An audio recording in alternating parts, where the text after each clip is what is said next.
Good afternoon to all of you. उम्मीद करता हूँ कि आप सभी लोग अच्छे ढंग से होंगे और अपने स्टडी जारी रखे होंगे।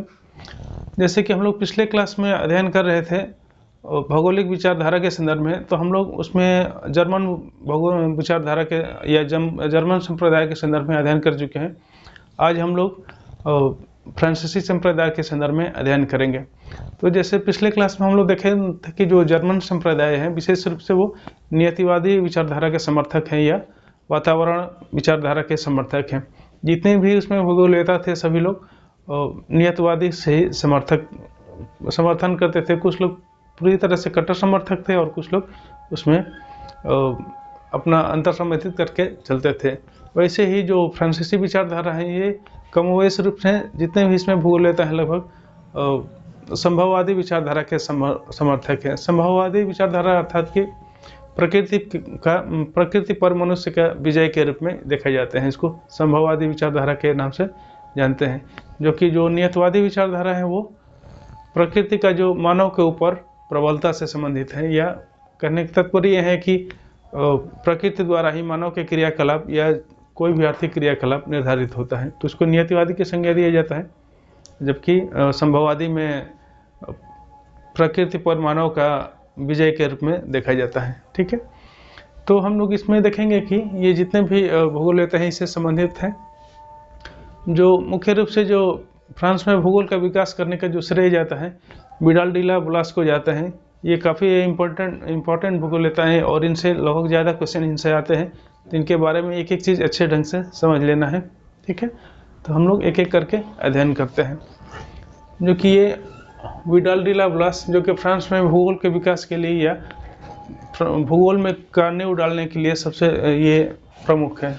ठीक है, तो इन्होंने ही फ्रांस में भूगोल का नींव डाला था और जो विकास करने का श्रेय है आगे जो डिमांजिया हैं चाहे और जितने भी है विकास करने का श्रेय इन लोगों को जाता है।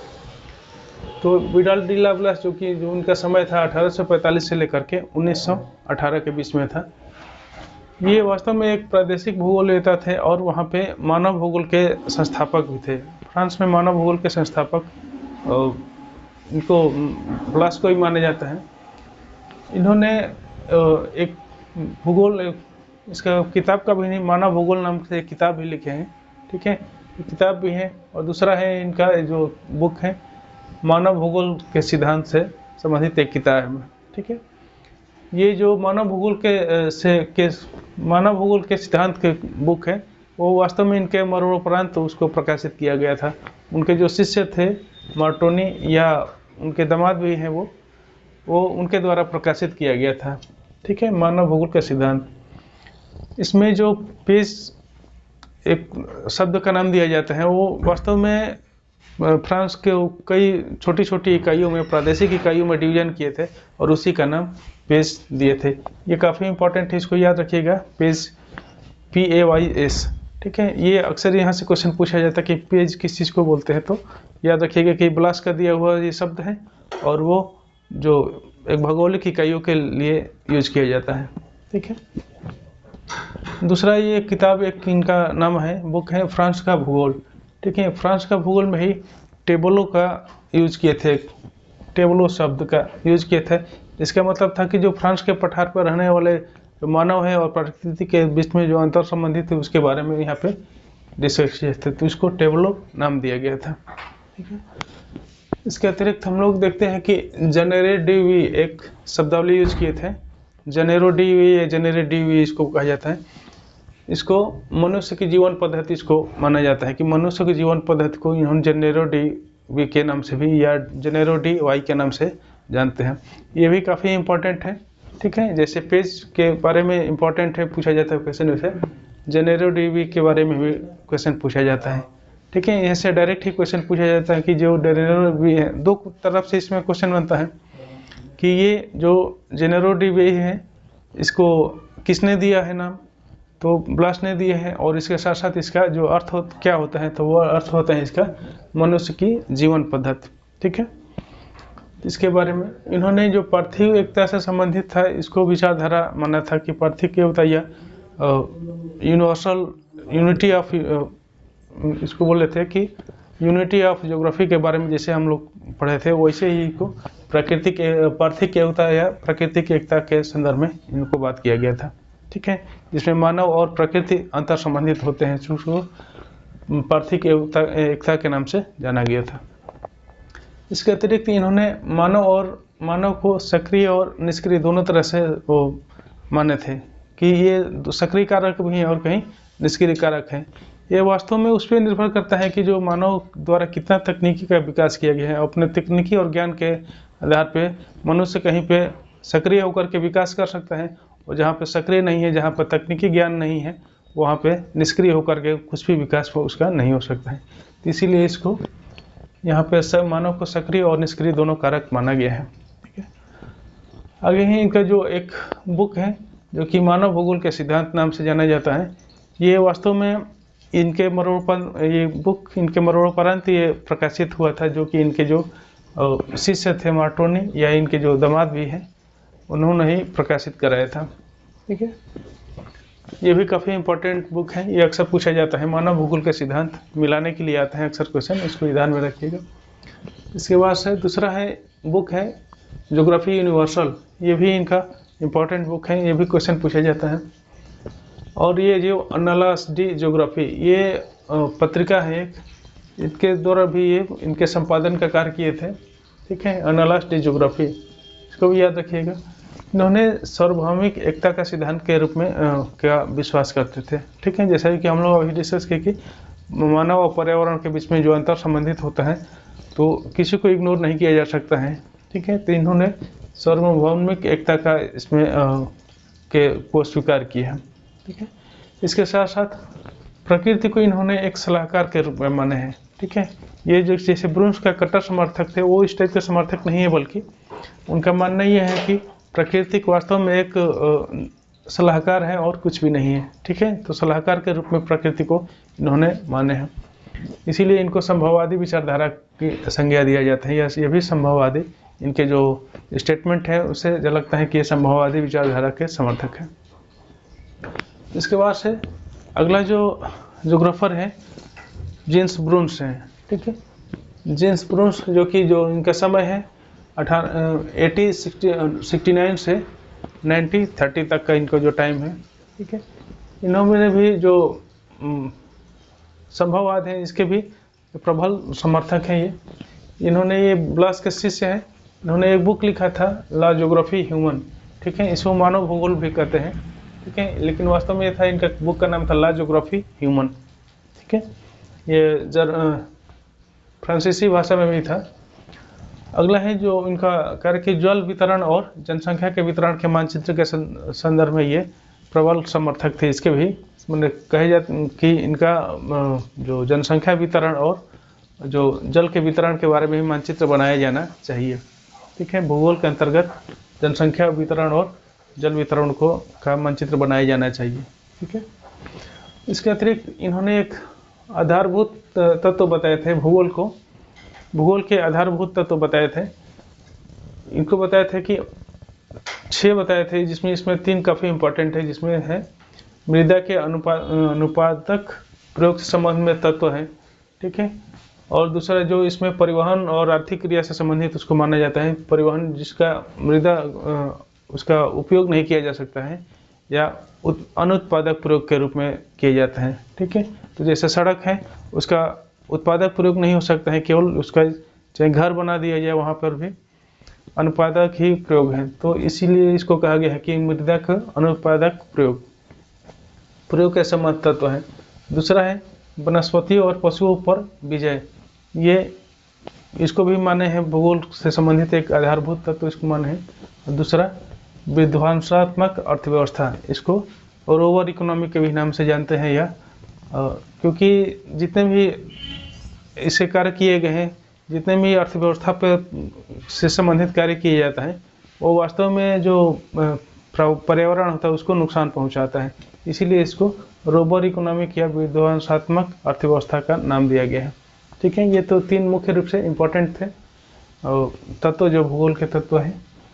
ठीक है, उन्होंने मानव भूगोल के सिद्धांत के संदर्भ में 2 सिद्धांत मुख्य रूप से दिए थे, जिसको एक क्रियाशीलता का सिद्धांत कहा जाता है और दूसरा अनोन्य क्रिया का सिद्धांत भी कहा जाता है। ये इंपॉर्टेंट क्वेश्चन, ये अक्सर पूछा जाता है कि जो ब्रुन्स का जो सिद्धांत है, ठीक है, वो कौन कौन सा है, या दे दिया जाता है कि इनमें से कौन सा सिद्धांत जीन्स ब्रुन्स का है। तो 4 सिद्धांत दिया रहेगा, उसमें से एक दे देगा इसमें क्रियाशीलता का सिद्धांत या अनोन्य क्रिया का सिद्धांत, ठीक है। तो इसको भी इसमें ध्यान रखना होगा, ठीक है। ये अनोन्य क्रिया का जो सिद्धांत है, इसमें मैंने बताया गया है कि जो पृथ्वी पर भौतिक या सांस्कृतिक परिदृश्य होते हैं वो निरंतर परिवर्तनशील होते हैं, ठीक है।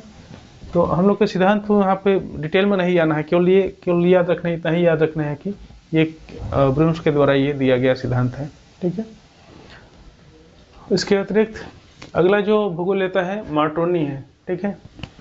मार्टोनी ये भी ब्लास के शिष्य थे, ये वास्तव में भौतिक भूगोल लेता थे। इन्होंने अपवर्तन, जो डेविस का अपवर्तन चक्र था, इसको भी समर्थन किए थे।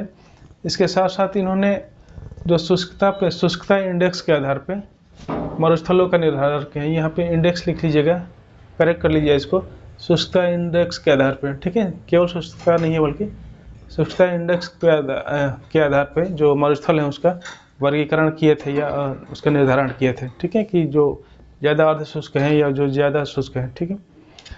तो इसके निर्धारण किए थे। इसके साथ साथ इनका जो भूगोल शास्त्र में, जियोलॉजी में भी इम्पोर्टेंट रोल था। इसके साथ साथ भूभौतिकी है, जियो फिजिक्स में इनका भी विद्वान थे इसके भी, और जैव शास्त्र मतलब बायोलॉजी के भी ये विद्वान थे, ठीक है। और इन्होंने भी संभववाद के कट्टर समर्थक थे। ये भी काफ़ी ये इम्पोर्टेंट है, इसको भी याद रखिएगा। इनका ये जो बुक है ले साल्व्स, ये तीनों बुक काफ़ी इंपॉर्टेंट है, इसको याद करिएगा। ये क्वेश्चन कभी ना कभी ये पूछा गया है। ले साल्व्स मध्य ऊपर यूरोप और रोमानिया के भौतिक भूगोल, ठीक है। ये दो तो इम्पोर्टेंट है, ले साल्व्स और मध्य यूरोप। इसको भी, रोमानिया के भौतिक भूगोल को भी याद रखिएगा, ये भी कहीं कहीं पूछ दिया जाता है। अगला जो भूगोल लेता है डिमांजिया है, ठीक है। ये भी संभववाद के ही प्रबल समर्थक थे, ठीक है। डिमांजिया ये भी ब्लास के शिष्य हैं। इन्होंने मानव भूगोल लेता है, ये भी है, ठीक है। इन्होंने एक शब्द दिया था पिकार्डी। ये पिकार्डी काफ़ी इंपॉर्टेंट है, ये पूछा जाता है। इन्हीं से डायरेक्ट क्वेश्चन बनता है कि पिकार्डी किस चीज़ के लिए यूज़ किया गया था और किसके द्वारा दिया गया है। तो ये पिकार्डी है डिमांजिया के द्वारा दिया गया है। इसका मतलब होता है पिकार्डी मतलब कि एक सार्वभौम भौगोलिक परिवेश को पिकार्डी के संज्ञा दिए थे, ठीक है। भौगोलिक परिवेश या भौगोलिक वातावरण को ही पिकार्डी के संज्ञा दिए गए। खैर इससे मतलब पूछेगा नहीं, इसका मतलब नहीं पूछेगा, केवल ये पूछेगा कि किसके द्वारा ये शब्द दिया गया है, ठीक है। ये जो इनका बुक था मानव भूगोल की समस्याएं, ठीक है, ये भी एक बुक है इनकी इम्पोर्टेंट, इसको भी याद रखिएगा, मानव भूगोल की समस्याएं। दूसरा है अन्नालास, एक पत्रिका था, पत्रिका तक के भी ये संपादक थे, अन्नालास, ठीक है। डिमांजिया ये याद रखिएगा ये सब। इसके अतिरिक्त जो अगला ये इनका बुक था फ्रांस के ग्रामीण बस्तियों का अध्ययन, ठीक है। ये भी एक ये किताब नहीं था, ये अध्ययन किए थे, फ्रांस के ग्रामीण बस्तियों का अध्ययन किए थे, ठीक है। ये बुक का नाम नहीं है, इसको ध्यान करेक्ट कर लीजिएगा। इसके बाद से ये जो बुक ये है फ्रांस का आर्थिक भूगोल, ये इनका किताब का नाम है, ठीक है। फ्रांस का आर्थिक भूगोल और फ्रांस की मानचित्रावली, ये दो बुक है, ये भी इम्पोर्टेंट बुक है, इसको भी याद रखिएगा। और जैसे कि है कि प्रबल समर्थक थे ही इसके संभववाद के। अब अगला जो भूगोल लेता है वो रेकलेस है, ठीक है। ये भी काफ़ी इम्पोर्टेंट भूगोल लेता है, इनको भी रेकलेस को ही फ्रांस में भूगोल का जो विकास करने का श्रेय जाता है रेकलेस को ही जाता है, ठीक है। ये फ्रांस का जो ब्लास थे वो भूगोल का नींव रखे थे, विकास भी किए थे, लेकिन अभी बहुत ज़्यादा विकास रेकलेस के द्वारा भी किया गया था, ठीक है।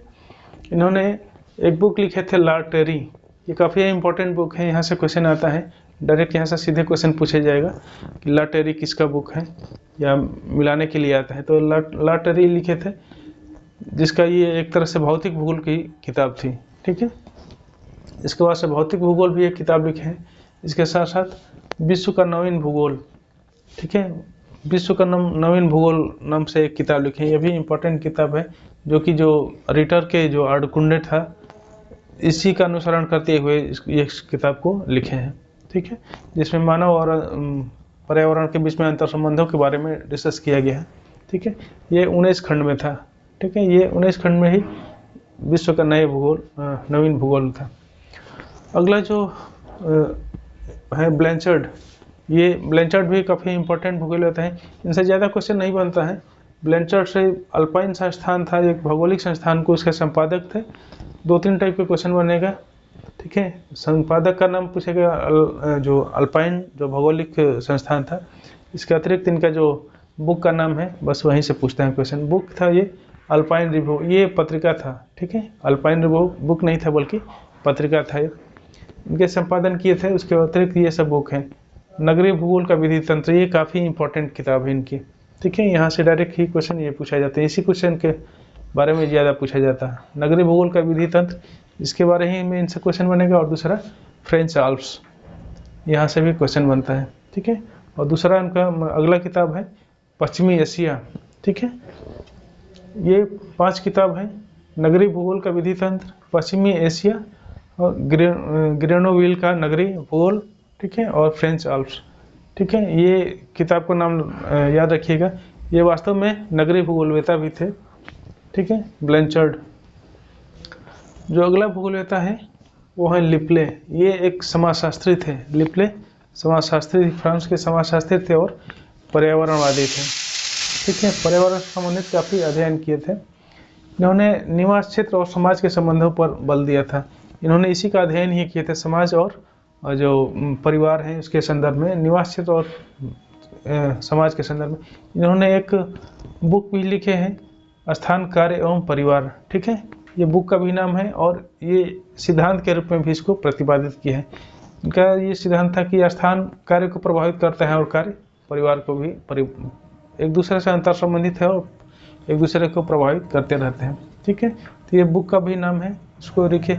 इसे भी क्वेश्चन, ये काफ़ी इंपॉर्टेंट क्वेश्चन है, इसे भी क्वेश्चन डायरेक्ट किया जाता है कि ये स्थान, कार्य और परिवार ये किसका दिया हुआ है, तो अरेक्लेस का है। आगे भी हम लोग पढ़ेंगे, ये इन्हीं को संशोधित करके आगे एक विद्वान है वो भी उनके चेंज किए थे, जो स्थान, कार्य और परिवार लिखा है यहाँ पे, फैमिली के जगह पे वो फॉल्क कर दिए थे, ठीक है, प्लेस, वर्क एंड फॉल्क, तो इसको ध्यान रखिएगा। अगला जो विद्वान है फेब्रे हैं। ये फेब्रे फ्रांस में ये संभववाद के प्रबल समर्थक माने जाते हैं और ये बहुत ही कट्टर समर्थक थे फेब्रे। ये संभववाद को इन्हीं को द्वारा संभववाद शब्द का उत्पत्ति हुई, यही संभववाद शब्द के पहली बार इन्होंने ही प्रयोग किया था, ठीक है। इसको फेब्रे को याद करिए, काफ़ी इम्पोर्टेंट है। उसके अतिरिक्त ये जो गॉटमैन थे, ये नगरीय भूगोलवेता थे। इनके बारे में हम लोग आगे अध्ययन करेंगे। इनसे ये क्वेश्चन पूछा जाता है, मेगालोपोलिस, ठीक है। मेगालोपोलिस होता है वो नगरी से संबंधित है, बड़ा महानगर को ही कहा जाता है, लेकिन इन्हीं को ये बुक के रूप में ये लिखे थे, ठीक है। हम लोग आगे इसके बारे में पढ़ेंगे। और अगला जो इनका बुक था, बुक नहीं है, ये यूरोप के महानगरीय प्रदेशों का अध्ययन किए थे, ठीक है। जैसे कि बताया कि ये नगरीय भूगोलवेता थे, इसीलिए वहाँ फ्रांस के जो जितने भी फ्रांस या यूरोप के महानगरीय क्षेत्रों का भी अध्ययन किए थे। अगला जो भूगोलवेता है गालो है, ये भी इम्पोर्टेंट है। इनसे यही एक ही क्वेश्चन बनता है कि ये किताब का नाम है, ये पेरिस का नगरीय भूगोल इन्होंने लिखा था, इसको याद रखना है। और सिगफ्रीड है, ये सब किताब का केवल नहीं नाम है, ठीक है। सिगफ्रीड है, ये फ्रांस का राजनीतिक भूगोल लिखे थे। आंसेल है, यूरोप का भी राजनीतिक भूगोल लिखे थे, ठीक है। ये कन्फ्यूज मत होइएगा इसमें। एक पेरिस का नगरीय भूगोल लिखे हैं गालो, सिगफ्रीड है तो फ्रांस का नगरीय राजनीतिक भूगोल लिखे हैं, और एंसेल है तो यूरोप का राजनीतिक भूगोल लिखे हैं। जबकि डुबाय है औपनिवेशिक भूगोल के नाम से जानते हैं, डुबाय से औपनिवेशिक भूगोल लिखे। जबकि अगला विद्वान है कैमिलो वैला, जो कि साइंस ऑफ ज्योग्राफी एक बुक लिखे हैं, ठीक है। ये भी एक बुक है साइंस ऑफ ज्योग्राफी, ये ब्लास के अनुयायी है, ठीक है। तो ये रहा जो फ्रांसीसी संप्रदाय से संबंधित विद्वान और उनके जो प्रोग्रेस या प्रगति, ठीक है। तो उम्मीद करता हूँ कि सब कुछ अच्छे से समझ में आ गया होगा। यदि कहीं कन्फ्यूजन होगा तो फिर उसको मेंशन करिएगा कमेंट बॉक्स में। फिर आज के लिए यहीं रहने देते हैं, और यदि चैनल पर नहीं है तो इसको सब्सक्राइब कर लीजिए और अपने दोस्तों को भी शेयर कर दीजिए, ठीक है। धन्यवाद।